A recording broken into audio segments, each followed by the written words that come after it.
I have to say, beloved, I have been concerned with some of the statements coming out from the political leadership of different Caribbean nations about the vaccines for COVID-19 and this discussion on making it mandatory by law to take the COVID-19 vaccine. Let us examine that for a moment, because there appears to be a very broad misunderstanding of how these kind of situations can be handled constitutionally by the arrangements that we've established through our Westminster political system, but also through us being part of the United Nations global community and the kinds of treaties and signatories that we have been a part of. In regards to mandating vaccines, CARICOM countries have agreed to something called the ICCPR, the International Convention on Civil and Political Rights. This is a United Nations treaty that was ratified on September the 6th, 1991. It became law in December 1991. Article 7 of this International Covenant on Civil and Political Rights says no one will be subjected without their free consent to medical or scientific experimentation.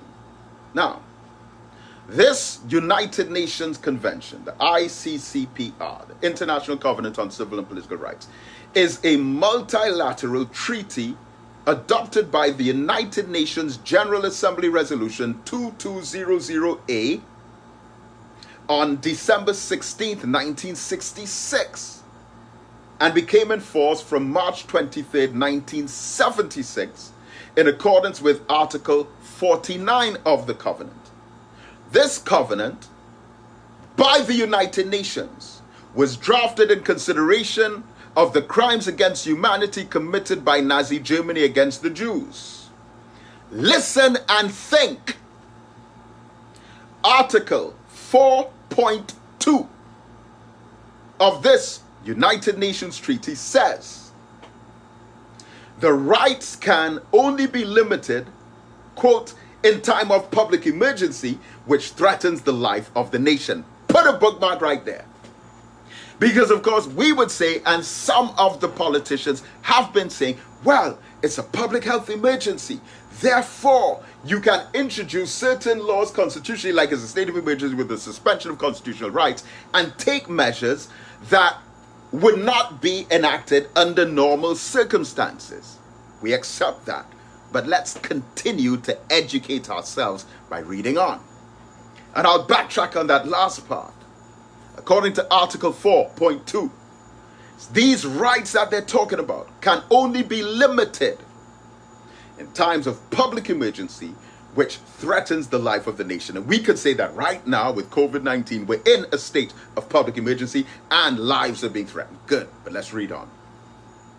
And even then, no derogation is permitted from the rights to life, freedom from torture and slavery, the freedom from retrospective law, double jeopardy, going back to try a case that has already been tried, the right to personhood, freedom of thought, conscience, religion, and I'm putting another bookmark there, and I'm backtracking. Because these here, this part, Article 4.2 of this United Nations Covenant, is saying, look, we all have human rights, we all have civil rights, but in the case of a public health emergency, we can curtail some of those rights. But these are the rights that public health emergency or no public health emergency, you cannot curtail these particular rights. So it does not matter what. It could be a pandemic, it could be a flood, a drought, it could be an earthquake, volcano eruption, it could be an alien attack from outer space. these rights here in Article 4.2 must not be touched.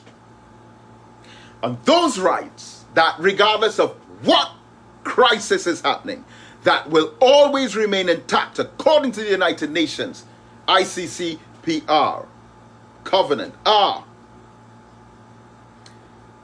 rights to life. Pandemic or no pandemic, you still have right to life. Freedom from torture and slavery. Doesn't matter doesn't matter how bad the economy gets, how many people are dropping dead, how many people are getting sick, how much people are piled up in the hospital. You cannot subject someone to torture or slavery. Freedom from retrospective law. The right to personhood. You're still a human being, no matter what kind of crisis the state is going through. Freedom of thought. Freedom of conscience. Freedom of religion. No matter what crisis there is, your religion must be respected. And freedom from medical or scientific treatment without consent. Again, I emphasize that according to the United Nations Covenant, the ICCPR, the International Covenant on Civil and Political Rights, a United Nations treaty that was originally brought into effect through the multilateral treatment adopted by the General Assembly Resolution 2200A on December 16, 1966, but in force on March 23, 1976. Caribbean nations became signatories to it September 6, 1991. And it outlines our human rights, our freedoms, our civil rights, our right to religion, thought, freedom of conscience and expression. And it says that regardless of what crisis, health emergency, or other abnormal circumstance the society may be in, we are guaranteed this list of rights, which include freedom of religion and freedom from medical or scientific treatment without consent. And any government in the Caribbean that violates that are subject to the consequences of those United Nations conventions based on their resolutions, which all of us are signatories to. I want you to think on that, reflect on that.